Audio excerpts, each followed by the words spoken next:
All right, here we go. This is day two.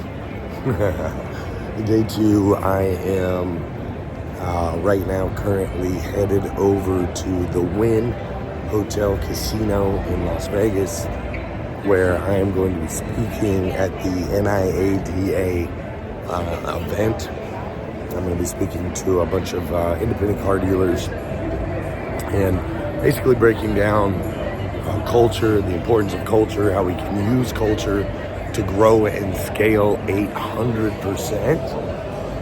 And so I'm headed over there now. It's a little bit of a walk.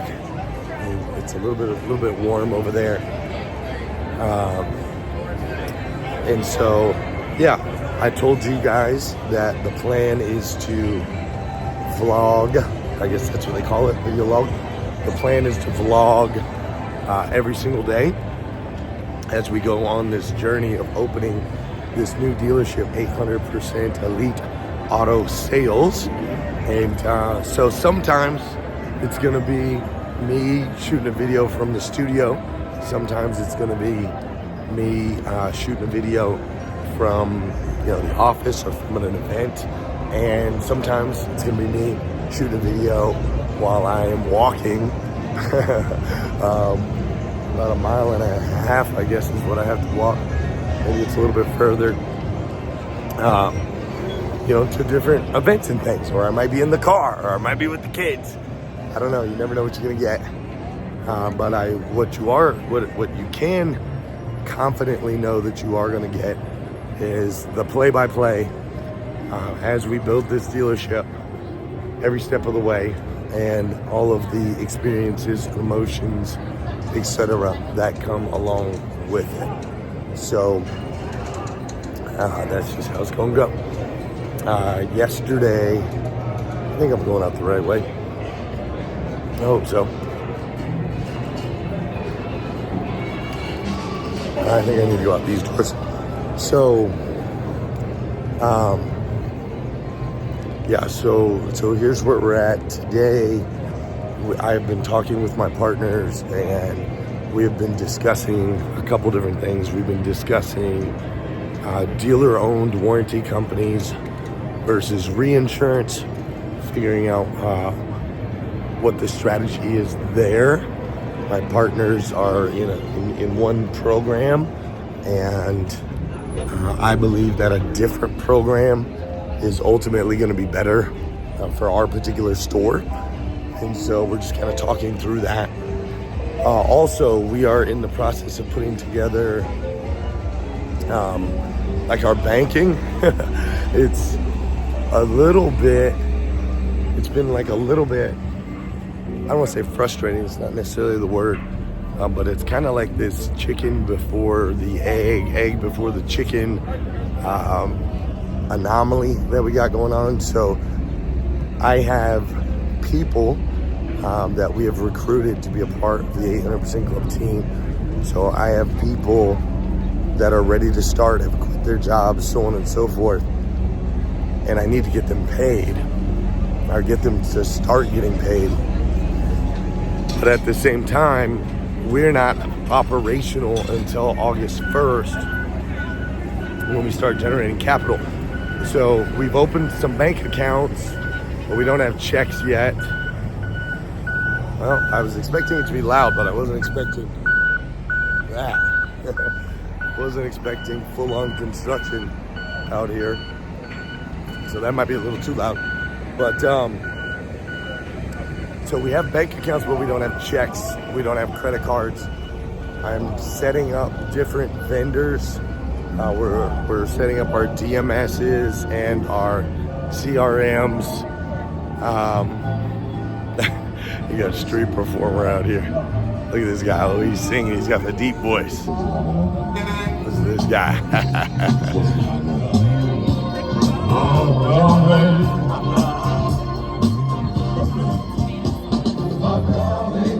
Hey, can't get enough of your love, baby. I think that's kind of how my voice sounds right now. So, we're setting up these vendors, and the vendors are like, all right, we need billing information. How are you going to be paying for this? So on and so forth. We don't technically have to pay for anything yet.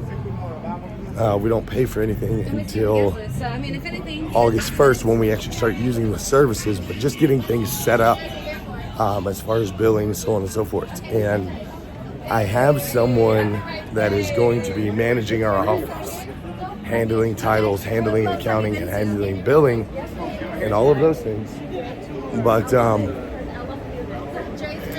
in order, like, I need to start paying her to do her job, which includes payroll.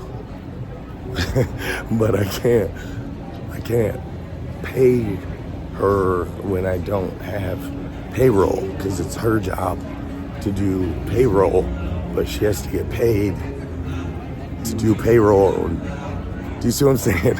It's like we have this whole chicken before the egg before the chicken kind of thing. So been trying to navigate that. Trying to kind of, oh my gosh, this construction is everywhere. Been trying to kind of navigate that and figure out, how do you get the ball rolling when there's no ball? That's the right question, right? How do you get the ball rolling when there's no ball? So, we're dealing with that a little bit today. And then we've also done some things like setting up the Facebook page and setting up the YouTube page, and so on and so forth. Some of the stuff that we set up we weren't quite supposed to release yet, as far as some of the information, but I kind of made a boo-boo on that. And it's too late now, right? Like, there's nothing I can do about it. It's freaking hot out here, dude. Ugh. I might have to switch up and get a cab, because this is quite the walk. And it was fine yesterday when I did it in the morning, and it was nice. But it's like oppressively hot, and that heat is already causing me to run out of breath as I'm trying to talk to you guys. So so there's the social pages that we have to set up, but part of that I wasn't supposed to kind of do, but I did. And then when it comes to our employees and payroll and the business office and all that stuff, it's kind of a little bit of a quagmire. My partners are very smart though, and so we talked through that a little bit today, and I think that they've got some solutions for me that are going to work great, some solutions for us. So we're going to be able to get those people paid and get those vendors signed up and have all of that stuff. And so we're going to leverage some other businesses. We're going to have to leverage some other businesses basically and borrow money against ourselves, which I know sounds kind of weird. We're not like going into debt, but we are going to be borrowing money temporarily that will get paid back by the store once the store like officially opens, if that makes sense. So we've been working through that. Also today, I do have my other business, 800% Elite Automotive Consulting Company. And so over on that side, we have a big retreat that's happening in New York City next week. We got about 100 people that are going to be meeting up in New York City. We have a big event there. And so that's going on all while I'm out here in Vegas. So there's just a lot of moving pieces. And it's important to me, it's really important to me that like the new team members get all of the attention that they need as we embark on this new journey. But it's also incredibly important that my current team members with current business do not feel, basically just do not feel that priorities have shifted or that they're any less of a priority or anything like that, because they're not, right? Like, what we're holistically building is one business that will feed the other business and vice versa, right? So we have a training and consulting company that will feed the dealership by training and consulting the employees in that dealership and doing a tons of different things on like social and so on and so forth, as far as building the brand and the marketing, driving traffic, all of these things. So the training and consulting company will serve the dealership and help make sure that everyone in the dealership is super successful.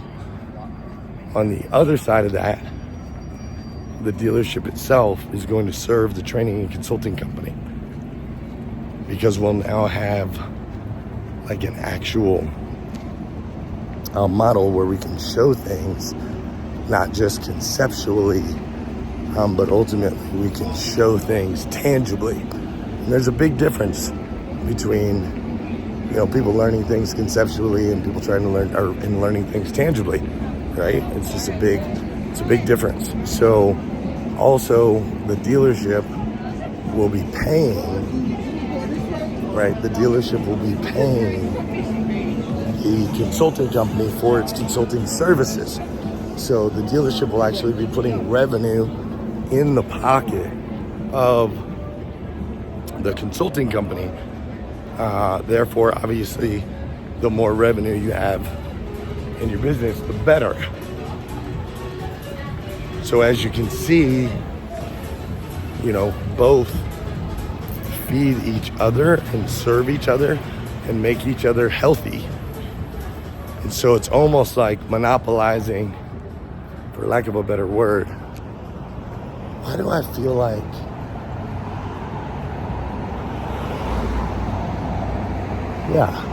I know I'm going the right way, but it just feels weird. Oh, that's why. Okay. All right. I'm like, dude, I know this city. I know I'm moving the right way. Yeah, so there's Caesars. We just left Paris, and there's Caesars right there.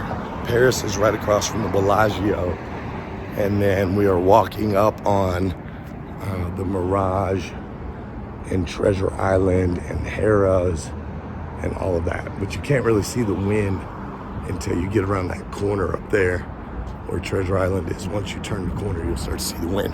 So that's why I was kind of freaking out. I was like, why don't I see the wind? So anyways, as a leader of the company and, just organization, as the one casting the vision, I've got a lot of people that are counting on me, a lot of people that trust me, which I greatly appreciate. But I don't want any of them to feel that my attention is shattered or split or anything like that. Because in my world, we're building one big thing, one big impactful thing. But if I'm being honest, in their world, it's two things. Does that make sense?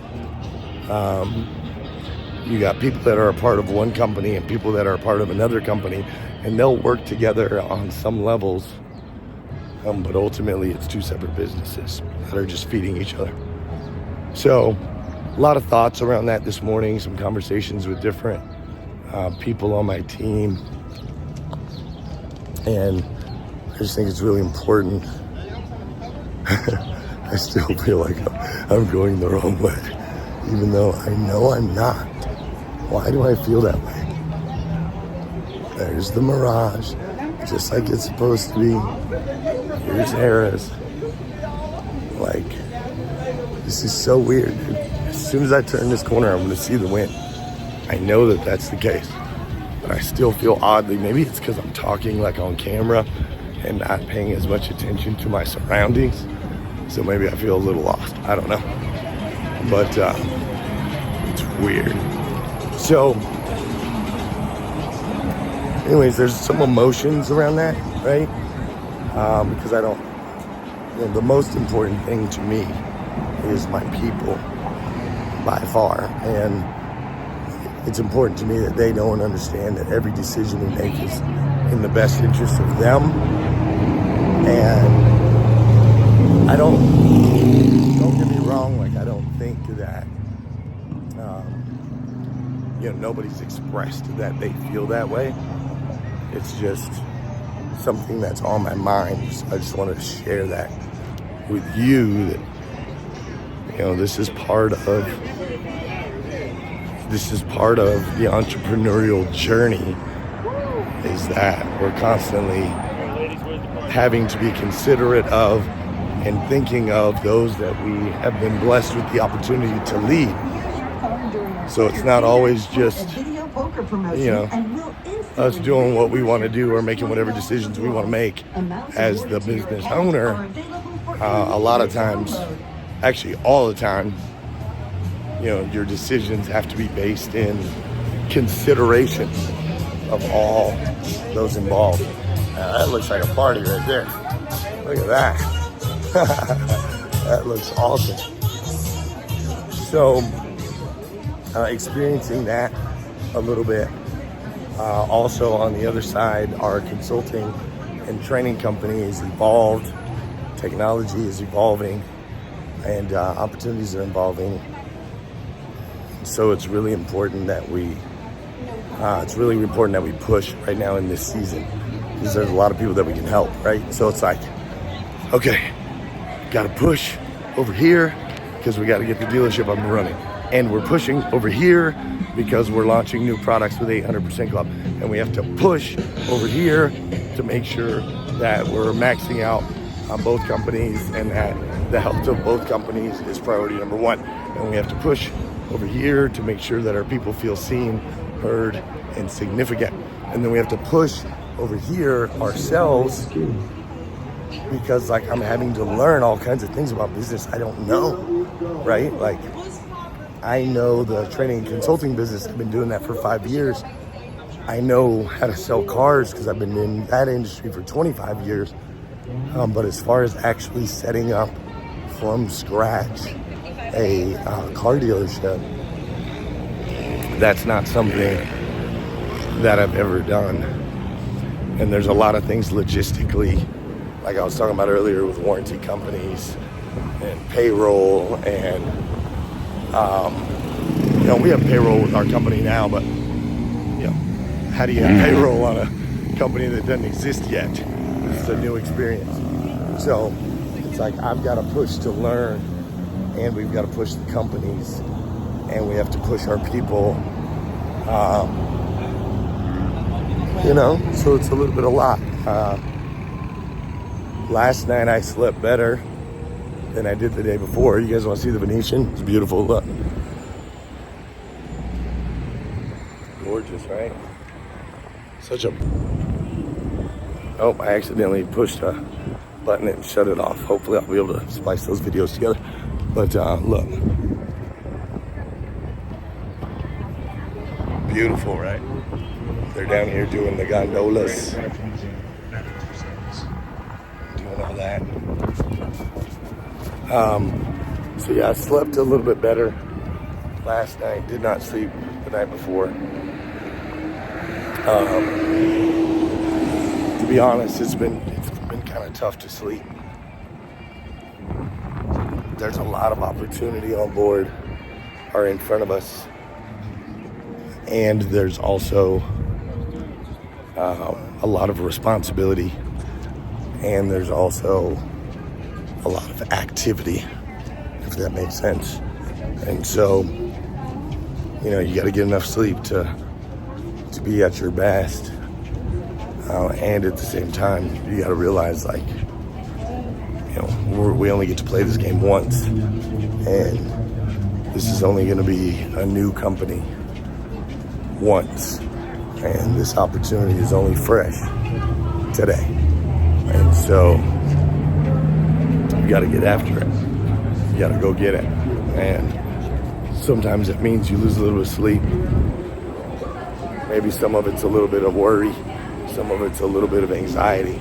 Some of it is a little bit of nerves, but the majority of it is excitement and being able to sense and feel the potential, and to be able to sense and feel the urgency that comes along with it. Because doors don't just open every single day. Opportunities aren't always there. And when we're blessed to get them, we gotta capitalize. So those are kind of some of the things. I'm trying to think if there's anything else new that we're working on right now. We talked about the socials, we talked about the banking, we did some recruiting, we talked about balancing the other company and what that looks like. We talked about how the companies will feed into each other. We talked about some of the emotions and experiences that we feel. We talked about sleep or lack thereof. And yeah, I think that's about it for now. We got a list. I got a list of all the banks, which I got to send to our GM, Zach Banks. I got a list of all the banks. We've got about, I don't know, it looked like that list probably had 70 banks on it or something, which, dude, I got to tell you, I know a lot of you that are watching this don't know anything about the auto industry, but you have franchise dealerships, which a franchise dealership is, Ford, Nissan, Toyota, Honda, Mitsubishi, Chevy, Ram. Those are all franchise dealerships. Then you have something called an independent dealership. So an independent dealership does not have a franchise tag. It just sells used cars. And typically the hardest part of running an independent dealership is acquiring banks that will give loans to your consumers and banks that will give loans to you for floor plan. So the way floor plan works is, say I want to go out and buy 30 cars, and those 30 cars are going to cost a total of $100,000 for 5 cars, so $600,000, right? It's going to cost $600,000 to get 30 cars. Well, what I don't want to have to do is dig out of my pocket and pay $600,000 and then turn around and sell those cars to recoup my money. I don't want to have to do that, because then we don't have operating cash. So what we do instead is we do what's called floor plan, where the bank gives us a floor plan credit line, and we can buy those cars without any cash out of our pockets. We just leverage the credit line from the bank. And when we do that, we don't have to pay the loan back until the car sells. So now, instead of taking $600,000 out of my pocket, I take $600,000 from the bank. I use that, I go buy the cars, and as I sell each car, then I pay the loan back, right? So I borrowed $20 to buy a car, I sell the car for $22, I make $2,000, and now I pay the $20,000 back to the bank. Now, the thing about floor plan, though, is the longer you have the car, the more interest you're going to pay. There's things called curtailments and all this other stuff. So you really have to turn the inventory as fast as you can. Otherwise, that $2,000 that I made in profit by selling it for $22 and buying it for $20, that $2,000 I made in profit gets eaten up by the interest and curtailment on the floor plan because I took too long to sell it. So having floor plan is huge when it comes to the success of a used car store. Having banks is huge when it comes to success of a used car store. And so a lot of used car stores don't have those things for a long time and really have a trouble acquiring them. So for us to have like 70 banks out the gate, dude, is crazy, bro. Like, seriously, it's unheard of. It's freaking crazy, dude. Like, you can only call that G That's the only way to explain that. And we also have the floor plan that we need, so we don't have to use our cash and our capital to buy cars. As you can hear, my voice seems to be getting a little bit better. It probably would heal if I would quit talking, but instead I'm doing 30-minute video logs where I talk the whole time right before I go in to do a 1-hour presentation where I'll talk the whole time. And in between, make phone calls, talk the whole time on those. So we're at the Wynn, walking in right now. Let you see it.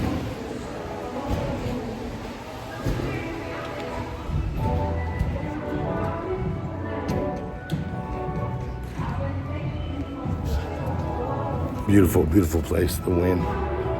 They've got a studio in here. It used to be called Blue Wire Studios. Now I think it's called Sirius Studio or something like that. But I've done a bunch of TV shows and stuff with Dave Meltzer's got a TV show. He had me on his show multiple times here at the studio in the Wynn, which is super nice. I got to meet some really cool people there too. So this is a cool place. Rolex, baby. Get you a Rolex. So that was the other part. We got the banks. Got the bank list today. And so we're moving, man. We're moving one step at a time. One step at a time. All right. Thanks for tuning in. If you want to stay with me, I'm going to be posting every day. Make sure you subscribe. Also, I noticed on yesterday's video, we got a lot of comments. Please, any questions that you have, drop them in the comments. That way I can get to those questions. I'm reading them all. Nobody else is doing this. It's just me. So I'll answer the questions in the videos or just respond to the comment if it's something short. So make sure you leave a comment. Make sure you like and subscribe. You know, you've heard that a billion times. So let me word it to you this way. You do whatever the heck you want, bro. You do whatever the heck you want, sister. All right? Do whatever the heck you want.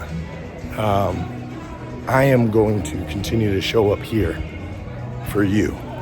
And the way the tool works is if you want to get notifications or whatever, when I show up here for you, you can. Look at this.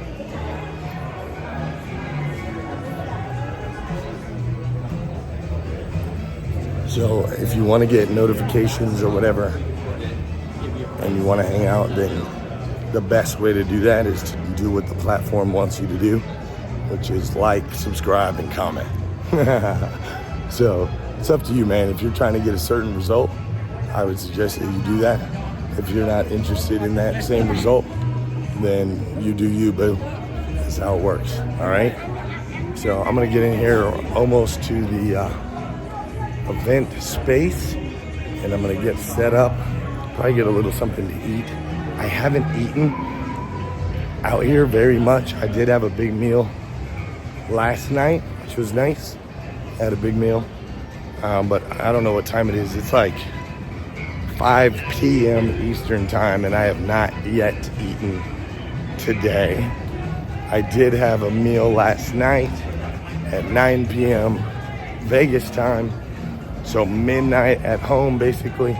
So I'm going on like 17 hours that I haven't eaten, which isn't as bad. Yesterday I went 23 hours without eating. So sometimes I forget to eat when I'm just like going. And I know all the people that are like, dude, bro, you gotta be freaking healthy. You're not sleeping, you're not eating. Like, I get it and I agree. Okay? I get it and I agree. But it doesn't change the urgency I feel right now. And I'm just gonna do what's required of me. For my people, for my wife, for my kids, for God, for my dreams. Like, I'm just gonna do what I gotta do, if that's fair. All right? And try not to kill myself along the way. Is that fair? I think that's fair. All right, I'm gonna pop off of here. I appreciate you deeply. And oh look, yeah, here's that studio. It's called the Sirius XM Studio now. Check it out. This is where Dave and I shot that show. It used to be called Blue Wire. It's a pretty nice studio.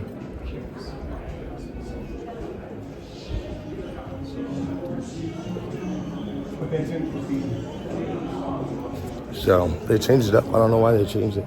Ooh, look at those. Those are some nice cars. Some nice cars. All right, I'm gonna get in here. I'm gonna get this posted. I'll see you tomorrow.